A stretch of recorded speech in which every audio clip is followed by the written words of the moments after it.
Channel of Vadodara.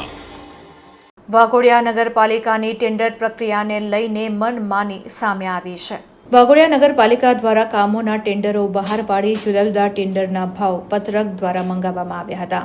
ટેન્ડરના વેન્ડરોએ નગરપાલિકામાં તપાસ કરતા માહિતી સામે આવી કે ઇલેક્ટ્રિક સામાન ખરીદીનું ટેન્ડર વધારે ભાવને કારણે કેન્સલ કરવામાં આવ્યું તેવી જાણ ઇલેક્ટ્રિક વેન્ડરને લેખિતમાં કરવામાં આવી।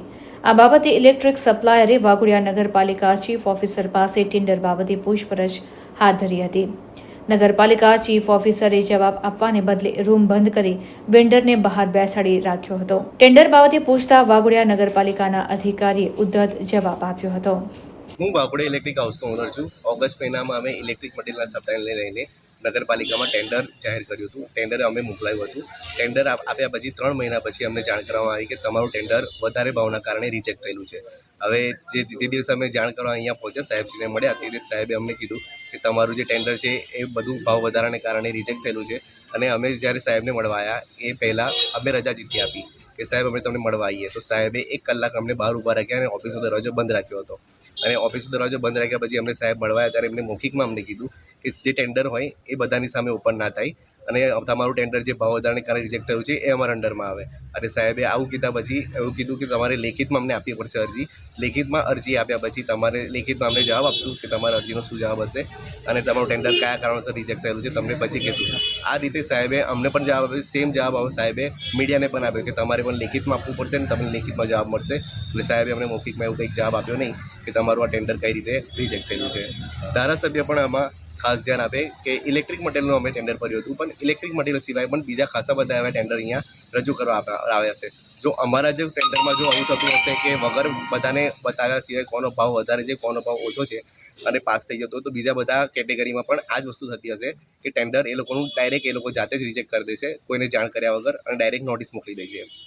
એવા ધારાસભ્યશ્રી આમાં તપાસ કરે। અરે હું સાહેબને મળવા ગયો કે ભાઈ પહેલાં પટાવાળાને કીધું કે સાહેબને કહો કે મીડિયા કર્મીના પ્રમુખ આવ્યા છે, એમને 10 મિનિટ તમારી જોડે ચર્ચા કરવી છે।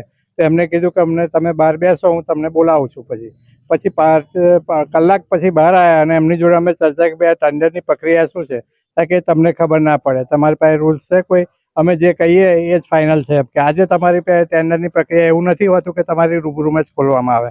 આવું ઉદ્ધત વર્તન કરીને મીડિયા જોડે, અને અમે કીધું કે એક બાઇટ આપી દો, તો એ બાઇટ આપવા બી તૈયાર ના થયા। એને ખુલાસો કરવાનો હોય, અરજદાર હોય એને પોતાનો વિગતનો કંઈ ખુલાસો કરવાનો હોય એ બાબતે ખુલાસો આપવામાં આવે છે।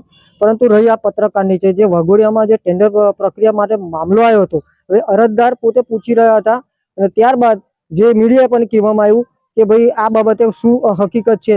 તો સાહેબને અમે પૂછ્યું કે આ રીતનું કંઈક હોતું નથી અને એમાં કોઈક બધા ટેન્ડરોને બોલાવવામાં આવતા નથી। તો મેં કીધું સર એ બાબતે અમને એક બાઇટ આપી દો, તો બાઇટ પણ આપવાની ના પડી। તો પત્રકારને શું અમને માહિતી ખબર પડે કે ભાઈ આ રીતની અંદર મેટર છે? અમે તો અરજદાર અમારી બાજુ બરાબર છે, અધિકારી બરાબર છે, તો અમારે જે બેલેન્સિંગ કરવાનું આવે છે, સાચો અમારે જે ખોરવાનું આવે છે કે ભાઈ માહિતી શું છે, હું ખુલાસો કરવાનો છે, એ પણ અમને આપી શક્યા નથી। એટલે મેં અમે કીધું કે આ બાબતે અમને કંઈક માહિતી આપો, તો કે હું બાઇટ નહીં આપું, તો બાઇટ પણ અમને આપવામાં આવી નથી।